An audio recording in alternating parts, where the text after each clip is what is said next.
I'm going to stand up. First, thank you for inviting us, and what a pleasure to be here with Kenny Cole, whose works I admire very, very much. And I think the last time we did this, we were on a program on WRU together, talking about similar kinds of themes. You know, as we talk about the obligations of artists in society, one obligation we didn't take on was to plan this exactly. But I was thinking that what might be really interesting is to do a little survey. I mean, there isn't any right answer to this question. There are just lots of answers. And I'd be really interested to know what some of you think our obligations are.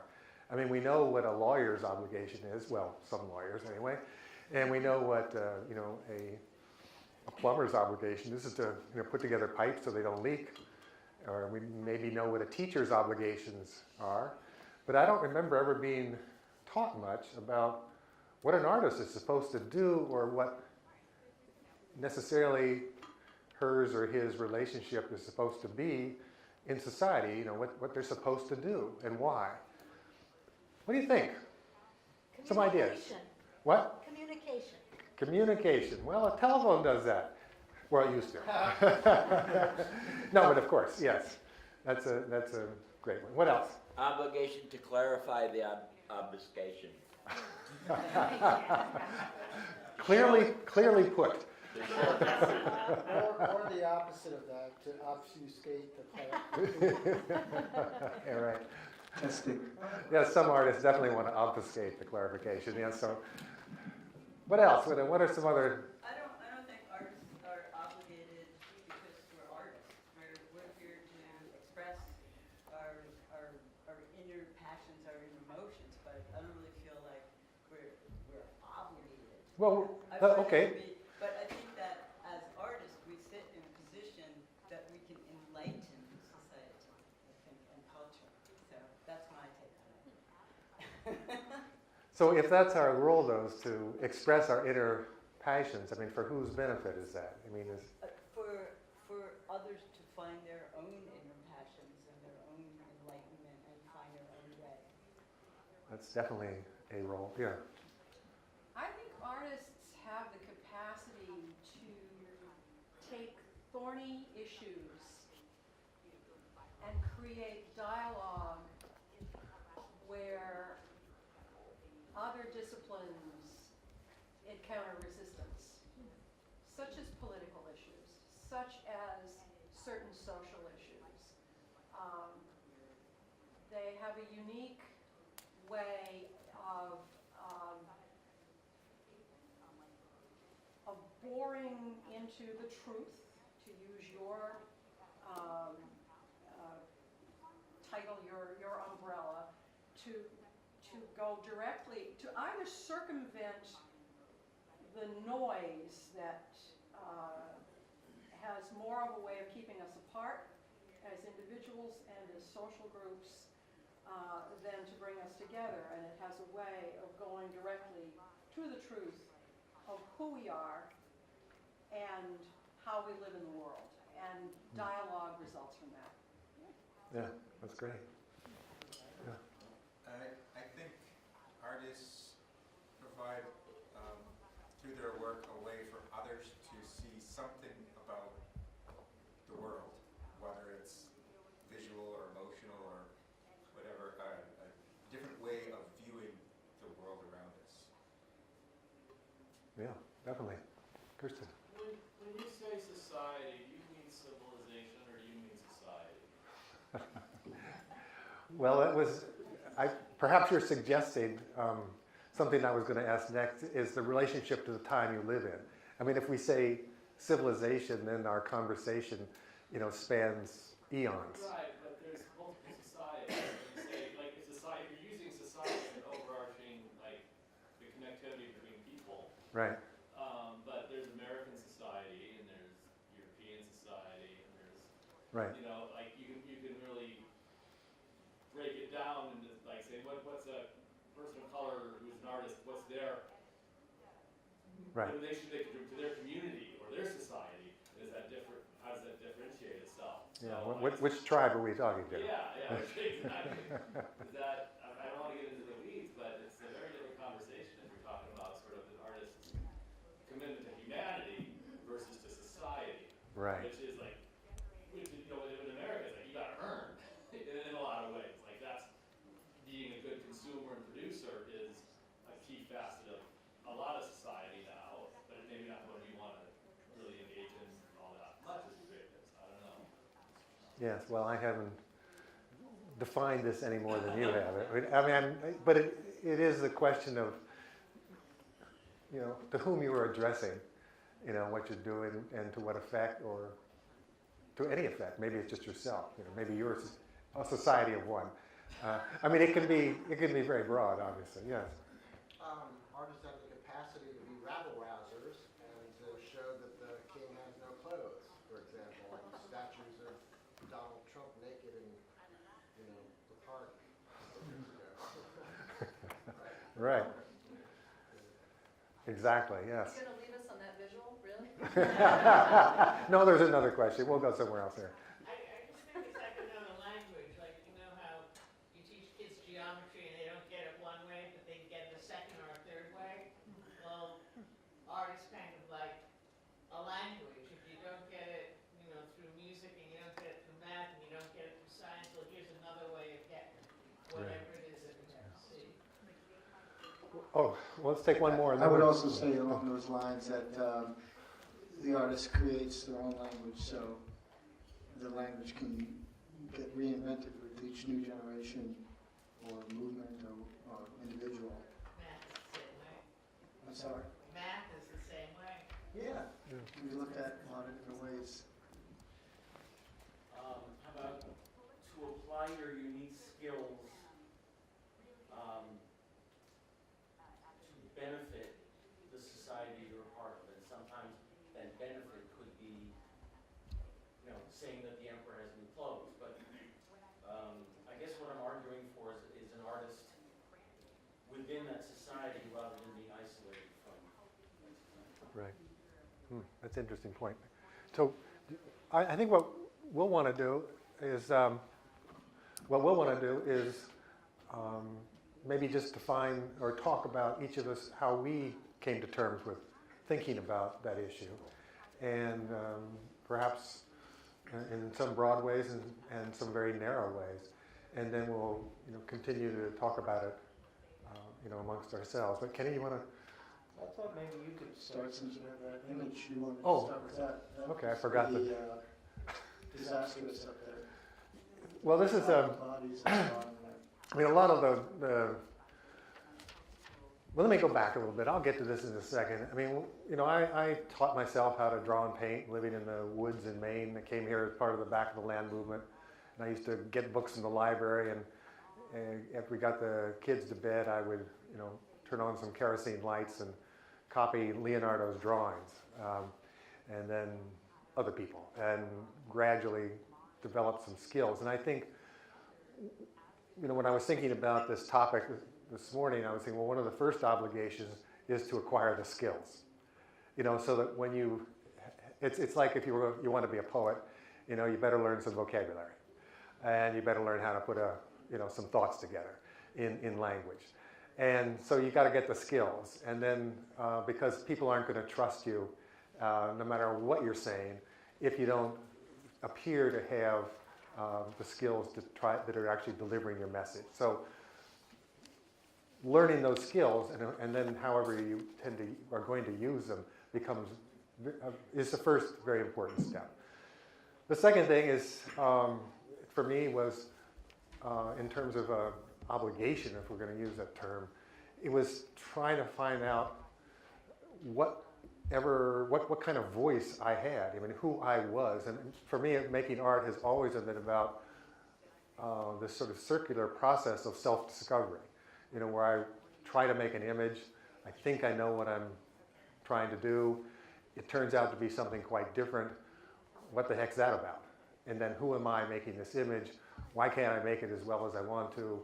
Why did I lose control of this? What do I really want to say? All that kind of stuff. And so you begin to refine those kinds of questions so that you're in more control, complete control if you don't want to be. You know, you always want that process to involve a lot of you know, things to happen that you didn't expect, and also intuitive process that you couldn't predict. That's often what informs some of your most important work. But, you know, it's finding that voice, you know, and that means a lot of time is put in, at least in my case, was years and years.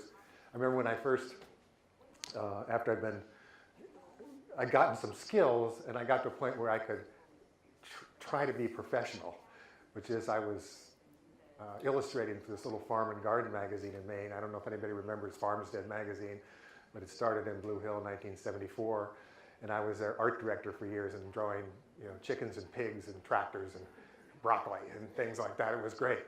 But I was trying to draw all these things the way Leonardo might draw them. You know? And that led to getting other jobs, you know, illustrating for Rodale. And this is not something that I wanted to do with my life, but I wanted to learn how to draw. And then I got asked to, because of that, to draw for the Maine Times newspaper. And Peter Cox was then the editor.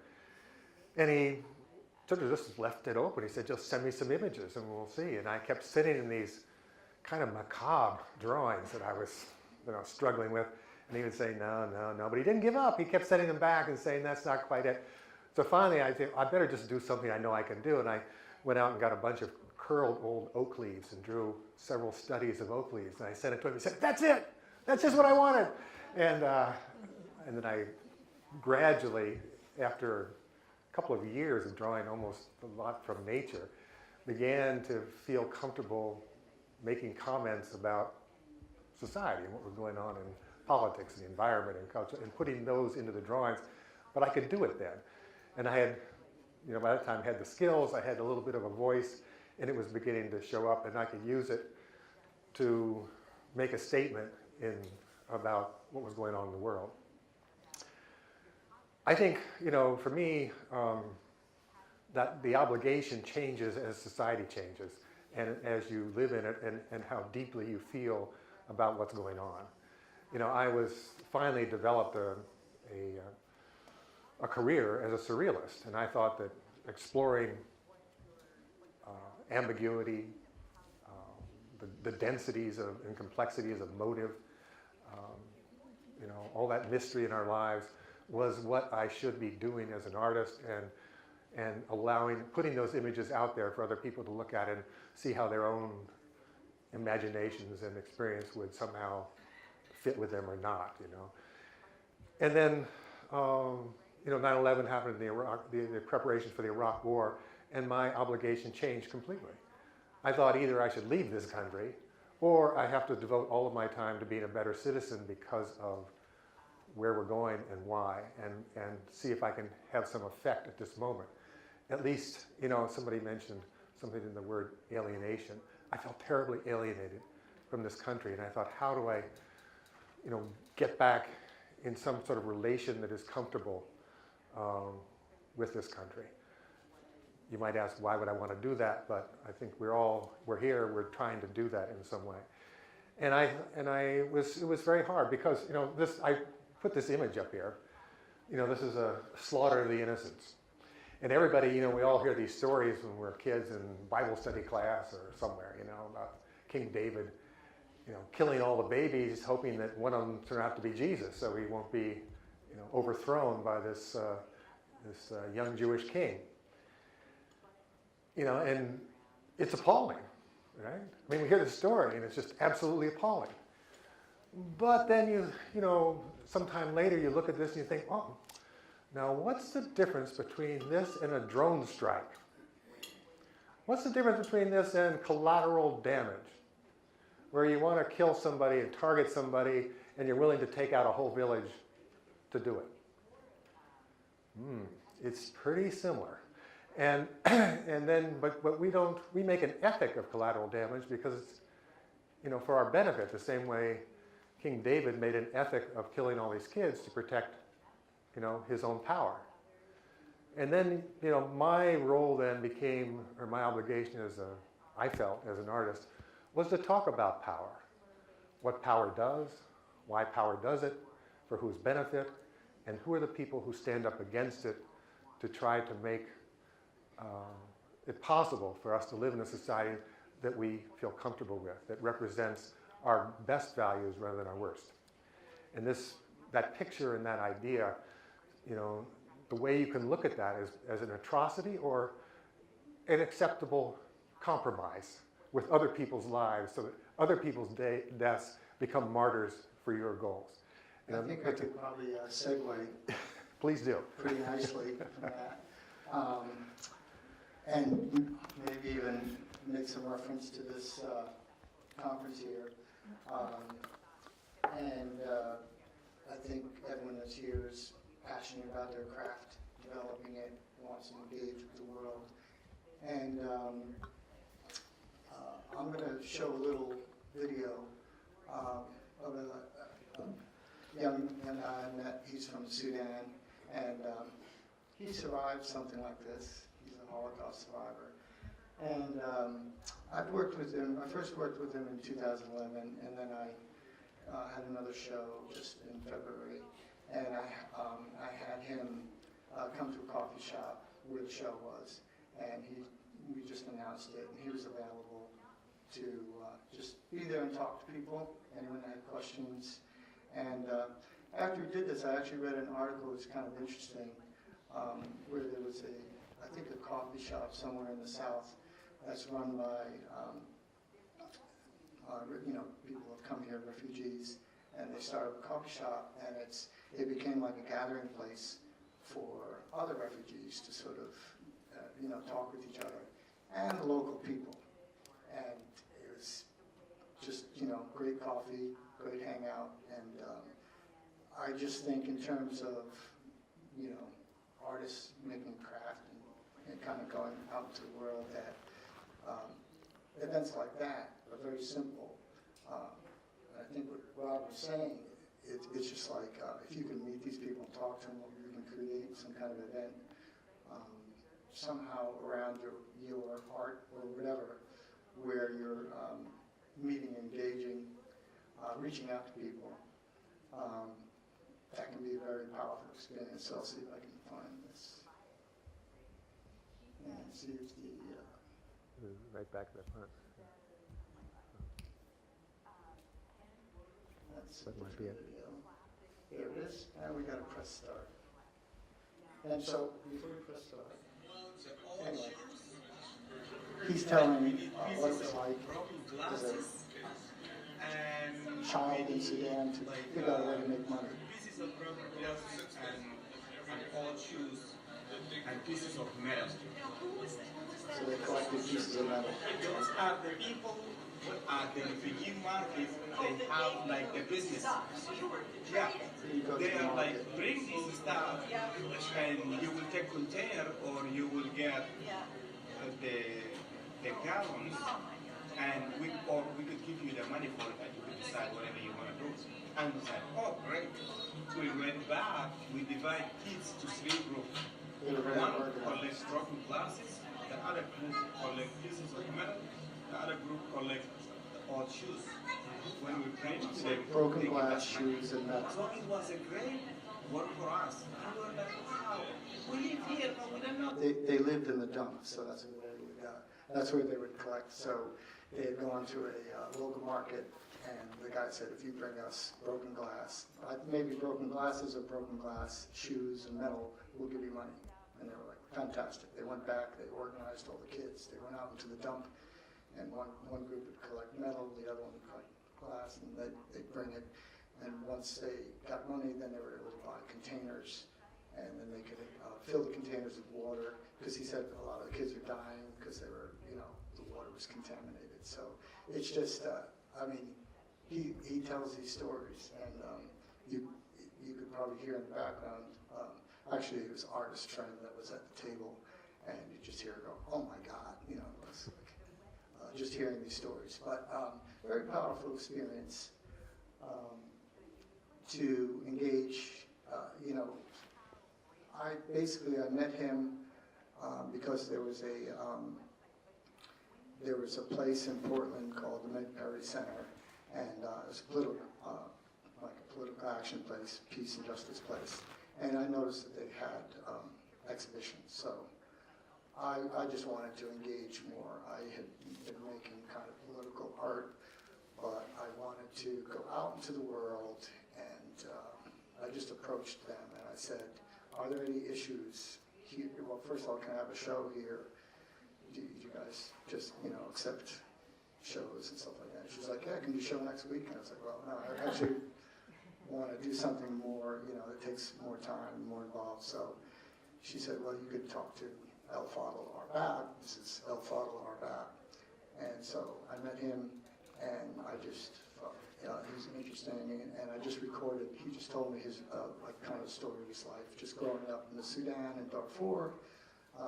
He had a wonderful childhood, and then when his village was attacked, and then he had the whole story of going on foot to Khartoum, and then living in the streets with other children for years and years, and then he basically made it to America. Now he's an American citizen. He lives in Portland, and he's an activist. And so he goes around and speaks. So it was just fascinating. I just randomly went into this place and kind of opened a whole new world. That was in 2011, and I worked with him again. So these things can kind of develop if you kind of branch out and look for things and engage your practice or your craft with things that you might be passionate about. You can get to these other levels, I think. Great. So we could Why look at don't you more. show the picture that you did in response to his stories? Okay. Let's see. So that's one of the drawings I did in 2011, and basically I just looked up the word Sudan in the dictionary, and then I looked at other words on the same page that I felt kind of related to what was happening in the Sudan, and then I turned that word into an acronym. I just kind of created that myself. So this one says, sometimes understanding nothing becomes about killing every Darfurian. So I just invented that. And then I had a recording of his story. And so the smaller text weaves through the acronym. It just picks up the letters, and there's arrows. And it's very difficult to read. You have to really look at it closely and just kind of follow with your finger around to read. But that's kind of an aesthetic thing for me. I mean, I think pictures or paintings are interesting. Typically, you go into an art gallery, you look at a painting, and you're like, great, I like it. You go into the next one. So I'm interested just formalistically and sort of forcing you to look at it differently. I mean, if a painting has a certain composition, it may have a strong diagonal, so your eye might move from the left, go up to the right-hand corner, and then there's an arm that reaches up, and then you'll look down to a figure over here. So that's what we're taught in art school. You create a painting and you make the viewer move around the picture plane. So here I'm torturing the viewer basically and making them move very slowly, around the picture plane. There's other texts in here too, from different sources. Lower left-hand corner is history of Chevron oil in Sudan. And in the middle is the Darfur peace agreement. It's actually just, the peace agreement, I read it, was really interesting, but the first 10 pages are just acronyms, so there's a glossary in the beginning that's what each acronym represents. It's so dense, kind of interesting, and that's that. Other sources. Yeah. Well, I had somewhat the same reason for putting language on my pictures too. I didn't go to the same extent that Kenny did. So you feel like you've read a book after each picture. But I wanted to do the same thing. I wanted to slow people down. I remember reading one time that the average time a person spends with a picture in a museum is 7 seconds. And I think most of us actually in 7 seconds know if we want to spend time with a picture. I've got, you know, an attic full of pictures that I can't even look at it for 7 seconds. But what I was trying to do here was do something, you know, just beyond the kind of standard portrait, you know, so you wouldn't just look at it and say, well, it's an interesting expression or something about the color or the necklace or whatever it is, but there's some words here. Let's see what this says. And try to get people to slow down just enough to understand the connection between the appeal that's in her eyes and then what the words say. And, you know, I mean, I'm sure for both of us, there's some people would say, well, wait a minute, when you start mixing in the language, it's no longer the same kind of art that you might want it to be. But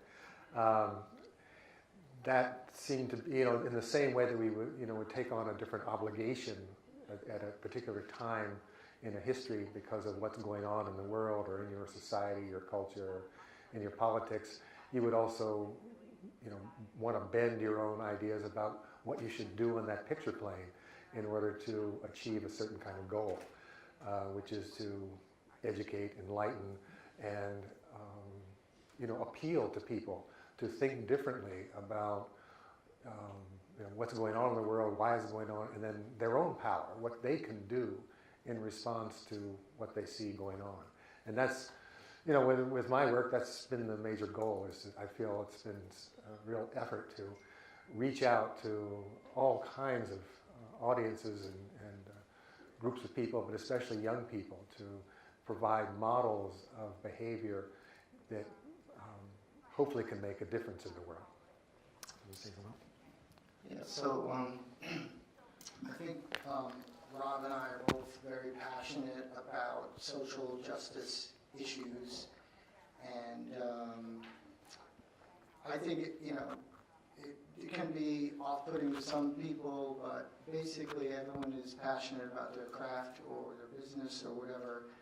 And for me, you know, one of the sort of prompt questions was about engaging the audience. And another idea I've had with my work was to try to actually make kind of interactive, physically interactive paintings so that, you know, like obviously some of this stuff is pretty heavy, you know, if you get into Holocaust and just some kind of gesture that is inviting and also very immediately, you know, you can get right into it. So I've made some paintings that are like hinged, and so you can open them like a door basically.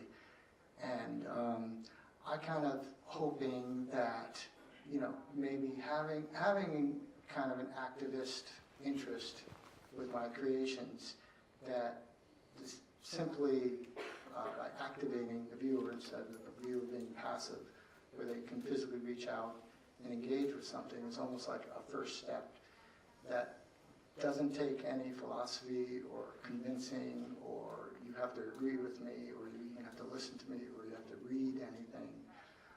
They can engage in a very simple, kind of pleasant way. So I'll show another little video of an exhibition, an installation that I created at the University of Maine Museum of Art, and it shows people interacting with some of the hinged doors. Let's see.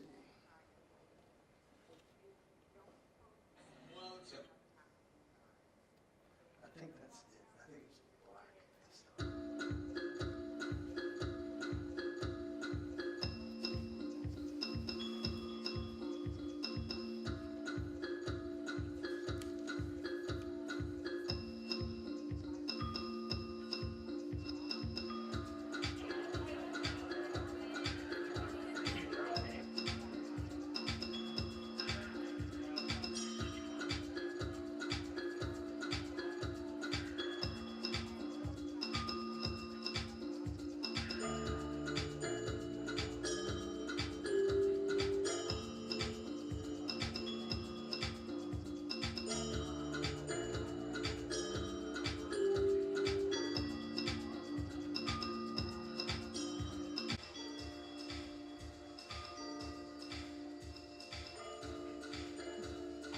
My son made this video. So.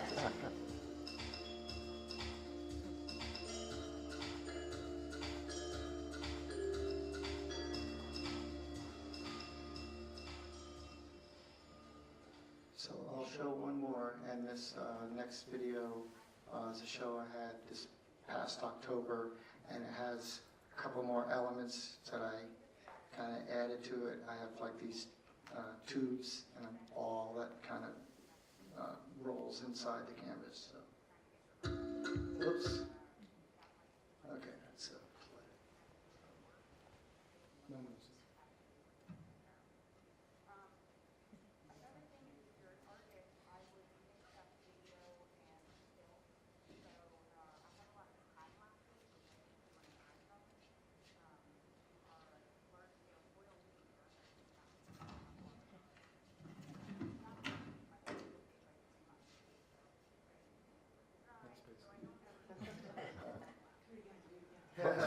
What did we just see? So, basically, this canvas, I built the wall. The wall's in the middle of the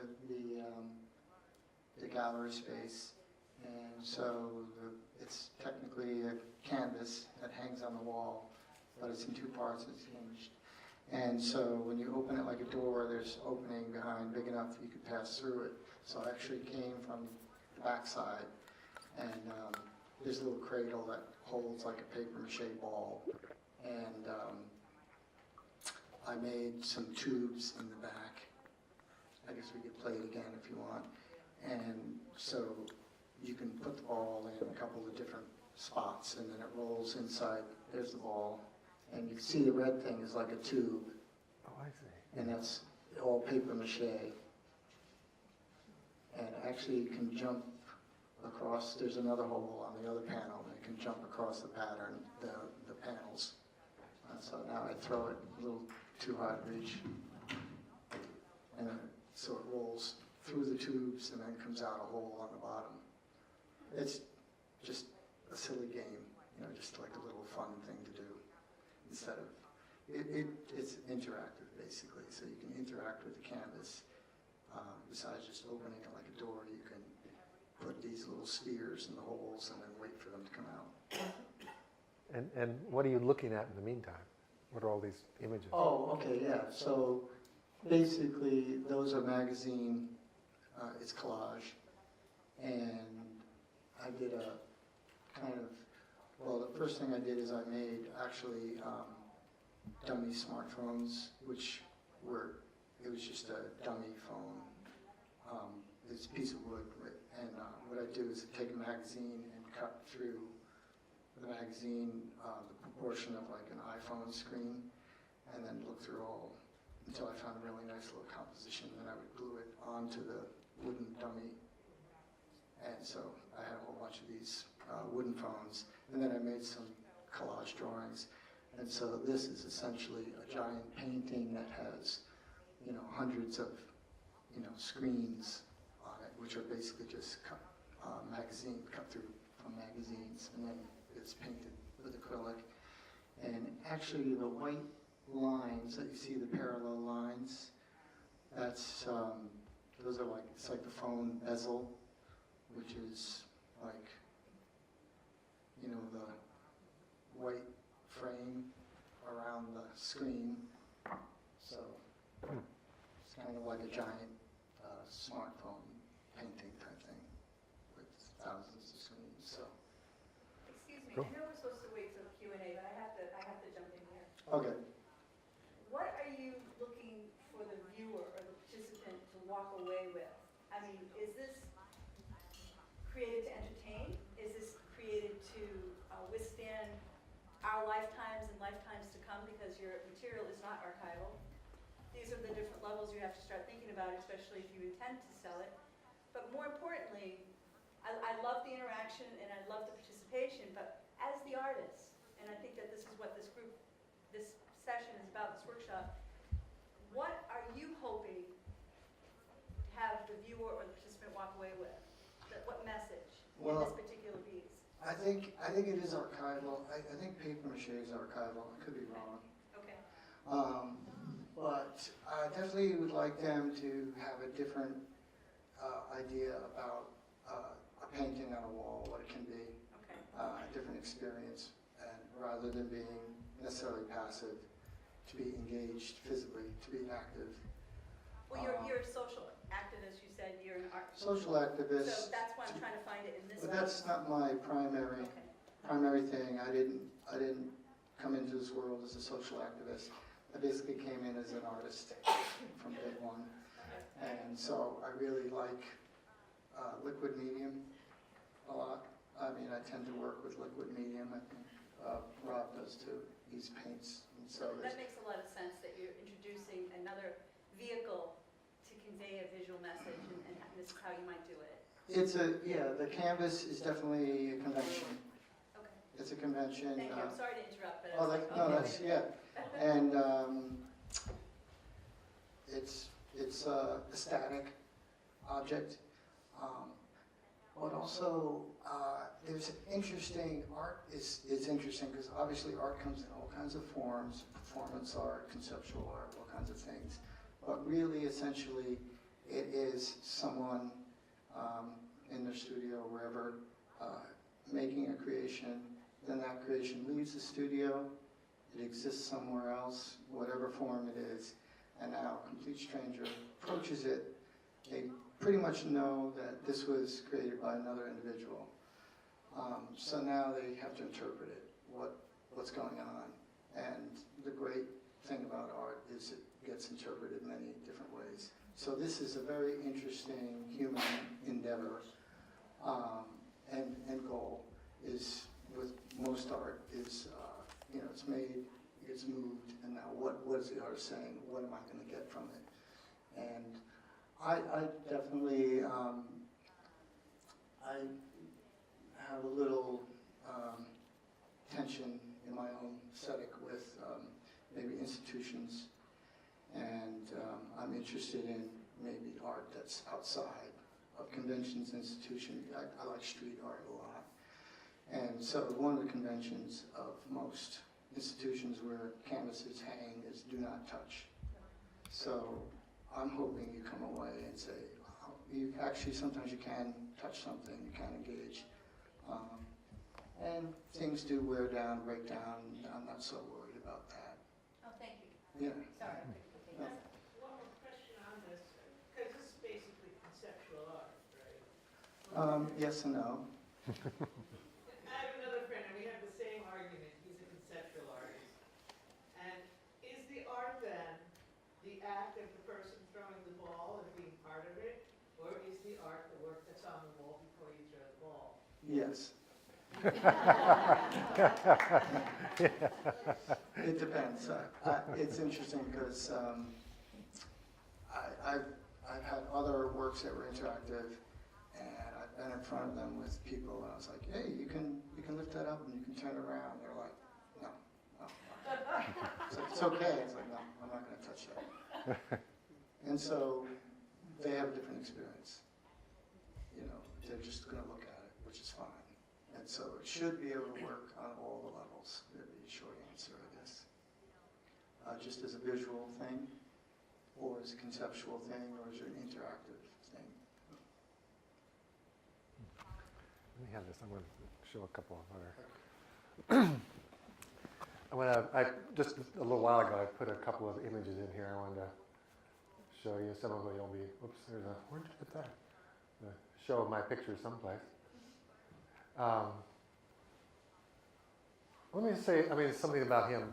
One of the things that kind of is related to the questions we're being asked is about the narrative. Who gets to tell the narrative? And often traditionally, whoever's in power gets to tell the narrative the way they want to have it told, or the winners in some kind of conflict get to tell often the story of what happened.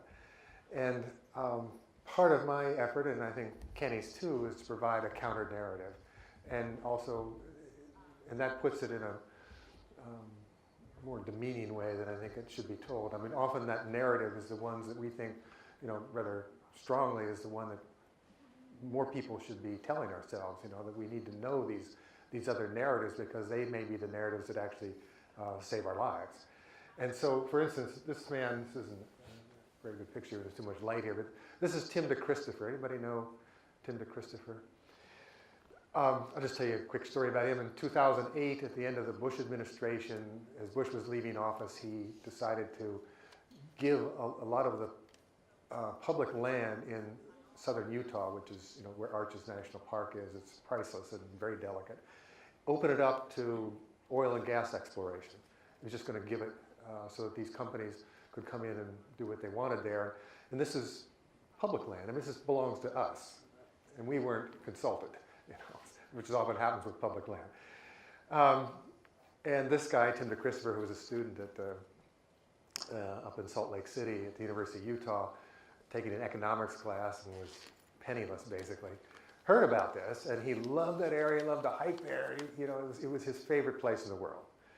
So he thought, I've got to find out where this auction is going to take place, because that's what it was going to be. All these oil and gas companies were coming together at an auction to bid on different parcels of that land. And he found out where it was, which he wasn't supposed to be able to find out, and he shows up at the door, and he's, nobody, the people at the door were assuming only oil and gas executives were, showing up there. So they asked him if he had come to bid, and he said yes, and they gave him a paddle to bid with, and he went in, and it started bidding, and the first thing that happened was the land was being sold at $2 an acre, $3 an acre. It turns out that all these companies had gotten together, beforehand and decided who was going to get what piece, so they didn't bid against each other. There was no auction really at all. It was just a collusion. We hear that word a lot now, but this was a real one. And so he suddenly realized that he had to do something. I mean, he was planning just to jump up and scream and run around and make a scene. Then he realized he had the paddle. And he started bidding, and he bid, $22 million and bought, thousands of acres of land. And of course, he had no money. And they finally realized, he was faking it. And they stopped the auction, and they arrested him. And he ended up spending 2 years in jail for doing this. The companies that had colluded on in defrauding the auction, they paid no penalty at all. The good news was that the Interior Department took the land back and decided that they weren't going to open it up, and the land was saved. He then, while he was in prison, Harvard Divinity School gave him a full scholarship. But one of the important thing here, one of the most important things, when you look at our history, almost every important change, hasn't happened because of the process that we're given in order to make change. That you go through some sort of legal or political process, you petition, you march, you do whatever you do. Actually, these things happen because of civil disobedience. People breaking bad laws and insisting the laws be changed to protect, that's how we got women's rights, that's how we got civil rights, that's how we got workers' rights, that's how we got land protected like this. Not that the other things don't work sometimes, but often the biggest cases happen when people are willing to take on, the breaking of a law and what that's going to mean to them, usually going to jail. Often not for as long as he did. But, that's what Rosa Parks was doing, civil disobedience. It's what Thoreau was doing. It's what so much of our history is all about. And in terms of narrative, it seemed to me that my most important obligation was to tell these stories and to get, because most of these stories are shut out of our history books, they're shut out of our major media often. How do you get these stories? Kids know about Susan B. Anthony, but they don't know about Alice Paul. And Alice Paul was the suffragist who actually broke the laws that actually forced the country to give women rights. And that's the story that's left out. And it's those stories we need to know, because those are the steps we have to take if we actually are serious about wanting the kind of changes that are necessary often. Well, I think it's also kind of interesting that the little bit of reading I've done is a lot of people that are like activists often don't think of themselves as activists, and they just start acting, or they see something and they are moved by it, or and so I think it's interesting to, whatever your passion is, your craft, is to give yourself some credit for whatever your vision is. And you don't really have to have all the answers. You know, I mean, Rob and I are very socially conscious, and none of us really have the answers, and often a lot of activists don't have all the answers either, but they just take a few steps in a certain direction. And I'll show another slide of some work, and the kind of the story behind this one is that, let's see, I was going to be in a show in Camden at a coffee shop, and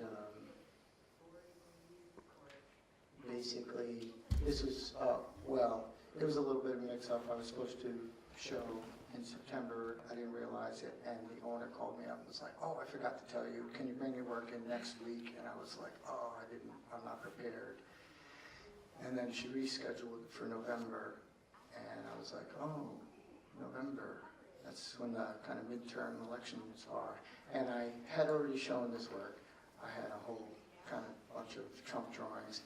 This work was in a show called Men in Suits with Natasha Mayers, and so I had other work, and I fit the Trump work in with the Men in Suits.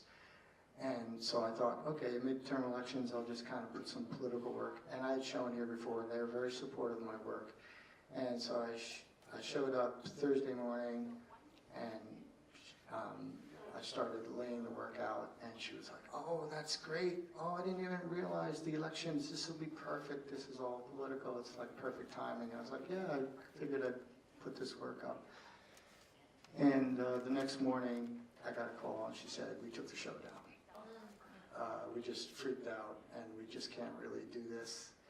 And I was like, wow, that was, you know, I mean, so here's a situation where basically, you know, you know, in terms of whatever, speaking out or whatever, this was a very welcoming place, and you know, supportive and all that kind of stuff. But it was kind of awkward and difficult, and so she was like, "Can you bring other work in?" And I was like, you know, I mean, it takes a lot of time just to organize the work, to get it framed, and I felt like I had the rug pulled out from underneath me, and she, you know, so I kind of was just like, you know, I really didn't hang any new work. And then I posted on Instagram. Basically, you know, I actually made cards. I mailed cards out, announced it. So I felt a certain obligation to anyone that might want to go see the show. It's not going to be there. It got taken down. And then she got kind of bent out of shape. It's like, oh, now you're making, you know, you're publicizing this and everything.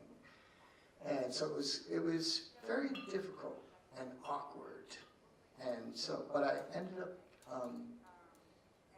artist friends suggested another gallery, and so I did hang it again, but the difficulty, which I think anyone who's sort of follows their passion, you know, whatever it is, and you feel like you want to take your creativity or your craft with some kind of issue or something, you're gonna, you know, hurt feelings. People are gonna put you down. You're gonna have confrontation or whatever. But we ended up. The good thing was that we kept the conversation going, and then there was a lot of hurt feelings, but we worked through it. And then she offered me another show. We tried again, and then that's when that was the video you saw of El Fado. That was the same cafe, so we did it again a couple months later. So I don't know the moral. I'm just thinking of what Rob was talking about, activists and you know, with your practice, with your craft, what's your obligation? What's your relationship to society? How far should you go? You know, do you follow your passion? Do you sell out? You know, where's that line? That it can be difficult, but you can, you know, take everything a step at a time with whatever difficulties that are like, oh, you know, I did this and now I'm not selling stuff because I've offended somebody. I mean, that's the way they felt when I brought the work in. They thought about it and they said, you know, it's one thing if it's an art gallery. People know, oh, I may come in here and I may see something offensive, but it was a coffee shop, so there's people that may. But I don't know, that's kind of playful. I guess, I don't know how offensive that is, but that's not for me to judge. But anyway, so I just urge you to trust yourself, basically. That's what I would say in terms of how far do I go with my passion or ideas, you know, within even the marketplace and that kind of a thing. Yeah, say something about that. Did you show the same work when you took that? No, yeah. So, I mean, this was clearly about Donald Trump. And so they felt like, you know, I'm not sure exactly, but they may have felt vulnerable even with how volatile anything about Donald Trump could be, and I didn't want to deal with that. So, but I did want to do something that was engaging. So, I showed 2 bodies of work for the second show, and in some ways I thought that the second show was actually more offensive. But there were more words. It wasn't as visual, so it wasn't as apparent. But I had the works where El Fadl's story was told, and then there was another body of work that I had shown previously at the Portland Public Library, and I try not to make it a long story, but I think it's going to be a long story. But they had 150 years at the Portland Public Library, and they invited artists to go into the archive and look through the archive and then be inspired by the archive and make some artwork. So I went online, and I'm just looking online, and I saw there was a fire in 18 whatever, and I'm like, oh, that sounds apocalyptic, that's right up my alley. And I was kind of interested in that. And they actually, after the fire, people from all over the country sent money and wrote letters saying, this is horrible, that you had a fire here, here's $2, here's $5, you know, to help you recover from the fire. And I just love like the old handwriting. You know, they had a couple photocopies of the letters, and I've done that in the past where I actually did a whole series on weapons, but I wrote the specs on the weapons with a quill pen, you know, like an old-fashioned handwriting. And I've always been interested in fracture drawings. I don't know if you've ever heard of those. People would practice their penmanship, and they would do pictures of birds and horses and dogs and big loopy things. I love that stuff. So I was like, oh yeah, I'm going to do something with some nice old handwriting. And they had online every single letter that was sent. There was like hundreds of letters printed, not photocopies. They just had a couple of photocopies. So for some reason, I read every single letter. I was just fascinated, you know, like, oh, we're sorry, here's some money. Oh, we're sorry, here's some money. Oh, we're sorry, here's some money. And one letter was from Alabama, and it said, you came down here, and you burned our houses, you killed our fathers, our brothers. Here is 25 cents to be divided evenly among everyone in Portland. Basically, you can burn in hell. You got what you deserved. And I was like, wow. And so that became my touchstone. And I decided to go online and look at contemporary hate speech against immigrants. And so I copied those, but made them as old-fashioned letters. Those were on the wall, and they were really offensive. They said awful things in them, and I thought that was a lot worse than this. But that one flew, because nobody read it, and they didn't really see it. Go ahead.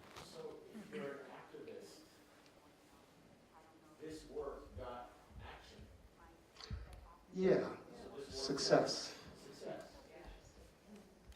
You know, that's the funny thing, because that's a little bit of what I do. It's like, nobody seems to, you can almost do anything, and people are like, oh yeah, whatever. So, you know, I used to, early on when I was doing things, I'd be like, oh, you know, I can't do this. I remember like back in the 90s, I submitted 2 pieces to CMCA, who was main coast artist back then.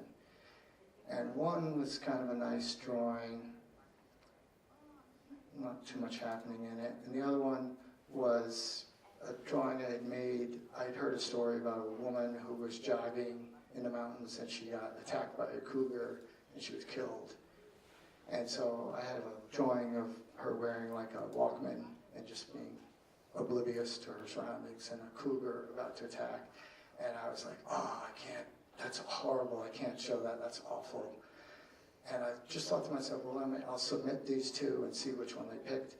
And they picked that one. I was like, And then when it was hanging in the show, I was like wincing, looking at it. I was like, oh, this is not nice, you know. And I was kind of listening in to people, and they'd come up to it, and they'd look, and they're like, ha, ha, ha, and they'd laugh. And I was like, oh, yeah, it's kind of cartoony. And so that sort of told me that it's kind of okay. You know, you worry about things, and so I'm just going to make art that's as offensive and activist as I want, and for the most part, people don't even really look at it. So you just put it up there, and just let it happen. See what happens. Can I say something about that? Oh, I got this one. I want to say a similar kind of story that provoked an action which actually, in a weird way, ended up benefiting what I was doing. And that was when I had finished the first 50 portraits in this series, there was a book that came out, and it was reviewed on a website by Alan Dershowitz, a lawyer, you know, Harvard Law School. And he was irate about the book because it had Noam Chomsky in it, and he hates Chomsky. They had all kinds of horrible fights, but he didn't even, as far as I know, he didn't even look at any other picture in the book. I mean, there was, you know, there was Martin Luther King, there was Sojourner Truth, et cetera, you know, all these people. And but what he wrote was that this book was the visual equivalent of child abuse. He said, this book will give a smile to old Joe Stalin. Whoa, you know, these were American heroes of, you know, our ideals, in my estimation. I was in a school in Jackson, Wyoming, a middle school, and I was, you know, there to do a bunch of workshops around the portraits themselves and the messages in them and the history, and then get the kids to make their own portraits of their own heroes, and then make self-portraits and write on them their own words of how to live by or the things they care about. I mean, amazing things happen when we do these workshops with people any age. Some parents, you know, had gone online to see, you know, who is this guy who's in the school right now? And they found this review, you know. And they came into the school just flaming angry, you know, and they went to the principal, you got to get this guy out of here, he's here to brainwash our children. And the neat thing was, you know, the principal and the teachers didn't capitulate right away. Instead, they, you know, all got together, they got me in the group, I mean, the parents weren't there, and talked about how they should respond, and they decided they should respond by saying that I was there, and they could fully back what I was doing. And that evening, I was asked to give a community talk, and so the parents could come in, and right in the front row were sitting these parents. And I told the whole story of why I was doing this, and who these people were, and told a bunch of stories about the people. They didn't say a word. You know, they didn't say a word. I was, you know, I was braced the whole time for them to start jumping on me and tell everybody what Alan Dershowitz says about what this is all about. Not a word. But it's great when you know, I think you kind of alluded to, when something like this, you know, provokes a response, and then it provokes a dialogue where people actually talk about, well, what's this really about? Is it really scary? Is it offensive? You know, are these really models that our children should know about and maybe live by, et cetera, et cetera. And I hate to say this, but it seems like it is a trend active, you know, and I hate to say that, you know, it's a marketing strategy. I hate to say that, you know, But, I mean, I think people do appreciate hearing the truth and engaging with issues. I think everyone has an opinion, and if you can just not rage too much, you know. But I think a lot of these, I don't know, you might have more to say about that, corporations that are engaging in these campaigns, you know, where they engage with social issues, and what the ethics of that in terms of like, okay, we're selling more sneakers because whether they're really being socially engaged or not. Well, I can. I'll just say one thing about that. It's really pretty interesting. I was invited just a few weeks ago to this event in Brooklyn, New York, where it was put on by something called Confluence Philanthropy, which is some of the biggest holdings of money in the country.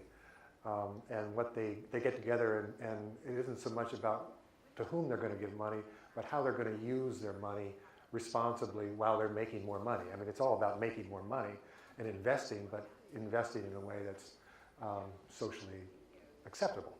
And so the primary spokesman was this woman named Ellen Dorsey, who is the head of something called the Wallace Global Fund, which gives fund to all kinds of activist projects, mostly around this country. But she was wagging her finger at these other people there who represented these big companies. I wasn't there because I represent any of them. I was there because I painted somebody that they gave money to, a man named Reverend Lennox Yearwood, who started something called the Hip Hop Caucus, trying to get young people of color in urban settings to be more concerned about the environment and climate change and become active. And this Wallace Global Fund supports his efforts, and he's an amazing person and great stuff he does. But she was saying, you know, to all these people, along with Kenny's saying right there, is that, you know, a lot of you, you know, basically greenwash all the time, you know, and you give a little money to this environmental group or that climate change group while you stay invested in fossil fuels. And she said, you know, you're actually causing the problem while your public face is about cleaning it up. She said, you've got to get all your money, you know, out of all these things. Otherwise, you're just big hypocrites. And you couldn't tell, you know, I couldn't see any sort of response there, but clearly that's a huge issue. But at this point, the other thing they were pointing out was this point, you know, investing in fossil fuels, you're losing money these days. You know, all those companies, their stockholders are not making money. You know, the companies are declining. People aren't investing. And even though there's still a lot of oil use. Yeah, we should do all questions down here. I respect the work that you've both done, and you're pretty much at the top of your game. Maybe you can go further. That's great. I just wanted to bring it back to our backyards here in Maine from the corporate world. I feel like I've been listening to white men talk about art all day. Not through any fault of your own, but I have a much different obligation, I feel, as a small town girl who grew up on the coast of Maine. What is my obligation as an artist? And who do I influence? I'm never going to get to where either of you are. I don't have enough time. I'm about your age, Mr. Sutherland. And so all personal is political. So I feel like everything I do is political, but my biggest passion is inspiring other people to find their art. In doing so, I feel I've reflected some history of Maine, the way it used to be in southern Maine, by doing paintings of the way things used to be. And I know that the way it is now is not going to last long. So there's so many, I don't know if it's an obligation, but reasons to do art is to influence your grandchildren. I do art with my grandchildren all the time. For me, that's political. I agree. And so I guess I just wanted to bring it down to where women and people of color who have a wonderful, huge art culture that in Maine we have hardly any of, and other cultures can also do their work in a small way. I think men and their power, because that's wonderful work for you to do. I'm really tired of doing it. So I just wanted to bring it back to the backyard, because sometimes when we tell little kids, oh, the whales are dying, the whales are dying, they're hopeless. But if you can show them they can save the monarch butterflies in their backyard, they'll have more hope. I think that's what I'm trying to say. That we all can do something. It may not be. Can I? Regarding you, couple things. Well, so when Rob started this talk by saying, I'm going to ask you all what you would do. So many years ago, I was a parent of children in the public school in Brooksville, and at home with my small children, as an artist, I'd been living in New York, having, career as an artist, came to Maine, had kids. Fortunate enough, had kids late. So I felt at the time that I couldn't coach basketball, but I could come into the school and do clay or bring community members in to do projects. And I did a lot of that. And I approached Rob, and he said, oh, you like to sing? Why don't I bring in my painting of Woody Guthrie? We'll teach the kids some songs. So Rob did come in, and I had to get musicians to come in, and I did a lot of stuff like that in the school. And honestly, it was great, but sometimes I look back and I think, why didn't I get a master's degree in those years that I was volunteering?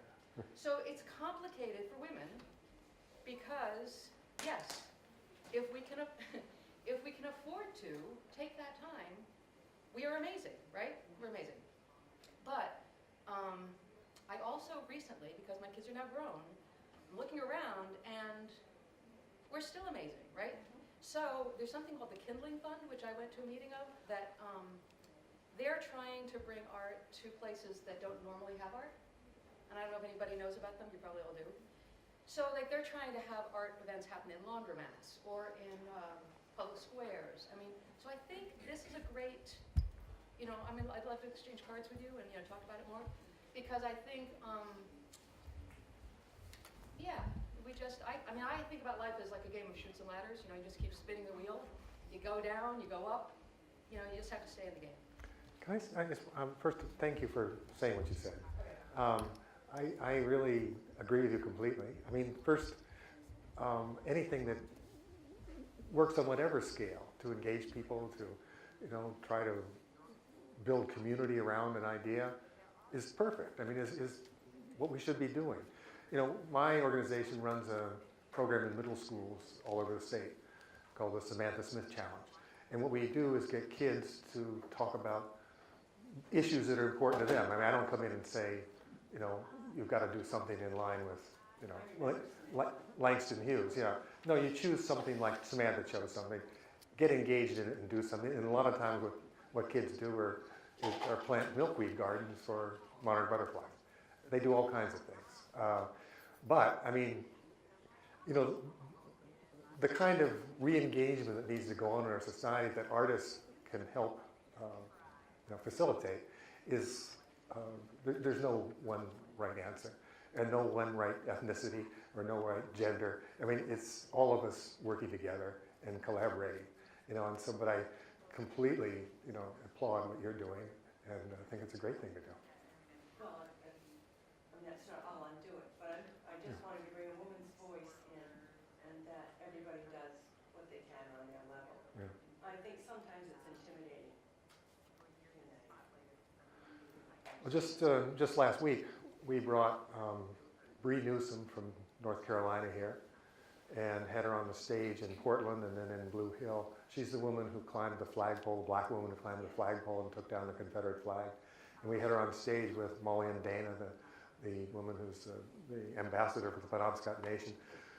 These two women together were extraordinary, with big audiences and a lot of kids listening to what they had to say about how a person can engage a problem, as a social problem, either in an activist sort of civil disobedience way or by going through town meetings and figuring out a way to get to that an answer. It was also fascinating because both of them said they had never had the opportunity before to have an African American and a Native person discussing issues together on the same stage and seeing their similarities of their you know, the kinds of oppression they face and also what they're going to do about it. This was fascinating. Anyway. A question? Yeah. Talk about your portraits. They're intriguing. They're eye-catching size, the lighting. But what's interesting is the choice of the words are whisper.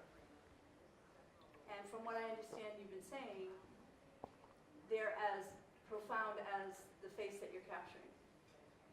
So the question is, when you go into a gallery or museum for that matter, and they put your name and the medium and the date created, and then now they're getting very wordy with their description, why did you choose to put your words right onto the canvas versus on a separate attached piece of paper? Because I do portraits, and I try to grab the essence of the individual enough so that the viewer, the participant in the art, walks towards it, and they're so intrigued, they want to know more, and everybody kind of is conditioned. The content is loud. Yeah, the content is... But look, I mean, even in the translation, I know it's a slide, yada, yada, yada, but...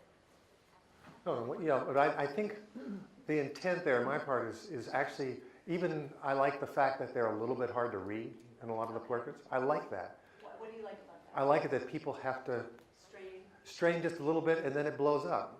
And I mean that literally, because it's so powerful. All right. Because it seems to me just the opposite. It may look like a whisper, but it ain't, you know? That it's actually something really important.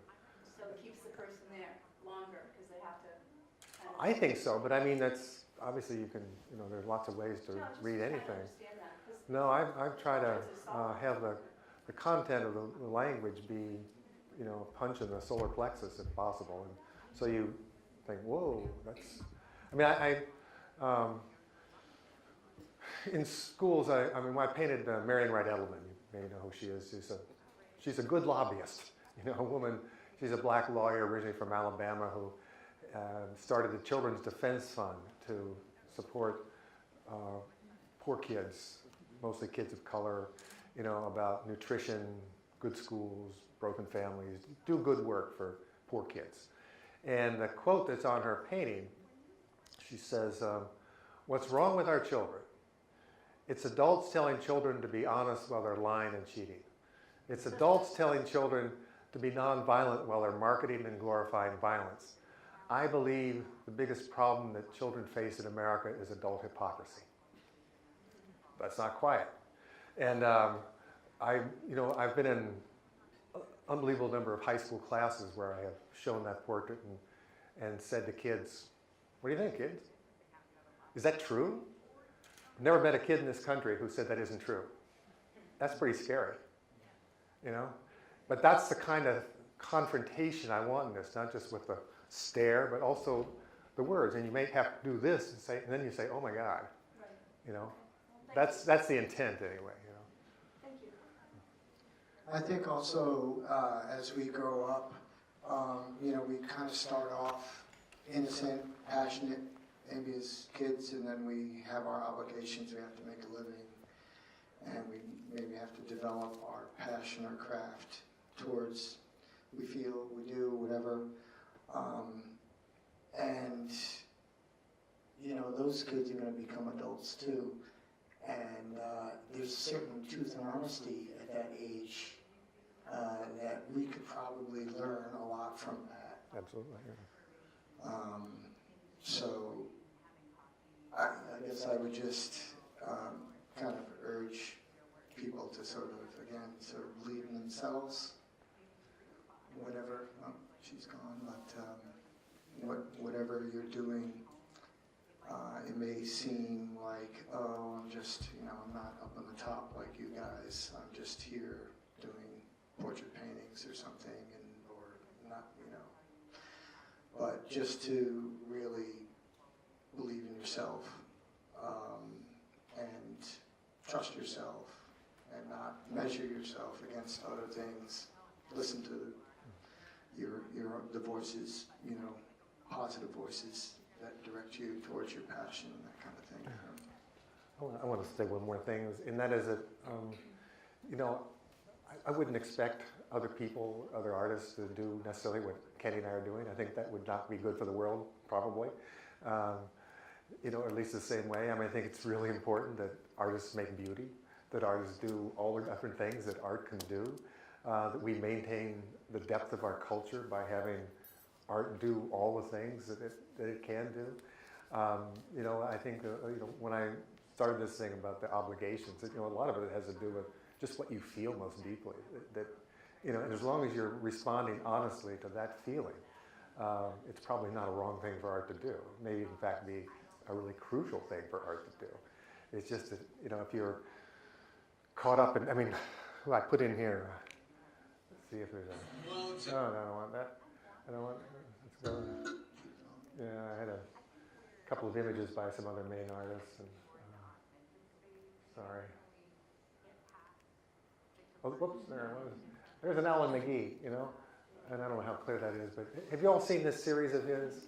I mean, I told Alan one time that, you know, I'm fascinated with these pictures. I don't think I could live with one of them. It seemed actually more powerful and more alive than I am. And I said I have enormous admiration for Alan and these things, but they are so powerful. You know, the sense of victimhood in them is so indicting, and but they're, you know, so beautifully done. And that's, you know, to me, this reminds me of one of my biggest influences was Goya, where you would often see, like in the disasters of war, these horrible, horrible images, but drawn with such lyricism that you got this singing lines telling you this very dark thing. And I often, and here's Alan making these beautiful, beautiful pictures of monoprints of people in excruciating pain or anguish. And you know, we often, in our culture, we often don't look at who the victims of policies of this country are. And I think it's exceedingly important that this work gets done. But to ask other people to do it, you know, like asking other people to do what I do, I wouldn't do that, you know. But it's what I have to do, just like Alan, you know, has to make these images. And Kenny I definitely have more affinity with someone who's like maybe an amateur artist or does a craft or anything. We all belong to a unique group of people. We're creatives, and more affinity with you guys than any other fields out there, I think. I think it's pretty unique, and I think we all go through the same kind of issues. Even, I think, very successful artists. One of my things I've been doing for a long time now is reading artist biographies. I'm just always curious, and it's fascinating. I see the same pattern. No matter how successful they are, they have zero confidence, and also it's struggle. They're all the same struggles. You have self-doubt, and also you have the problems of like, how do I make a living, and time, and all of those things. We're all the same. I really feel that, and I identify with every last one. It's very strong affinity with everyone. So. Can I respond to that? I just want to say I enjoyed you both being described as being at the top of your game, because I'm a neighbor. I'm lucky enough to be a neighbor of yours, Kenny, and I know you've been working hard for many, many years when maybe you didn't feel like you were someone who was described at the top of your game. So I applaud you for many years of work to get where you are. And some words that'll stick with me today, Kenny, were you reapproaching the coffee shop owner and keeping the conversation going? I mean, that takes courage. And I think when there's conflict, that's remarkable. So thank you for. Well, thanks. As part of it is just having faith in the process of, you know, it's like, oh my gosh, somebody actually noticed the artwork, you know. So, this is what I've been waiting for. It's just a simple conversation. Well, thank you guys for starting not so simple conversation, but I'm sure that it will continue at our dinner tables and in our communities. Really appreciate your time, and thank you all for coming. We have a short break. for the pachasa, or the pachachuma. You say tomato, I say tomato. Thank you all, and thanks again, guys. Thank you.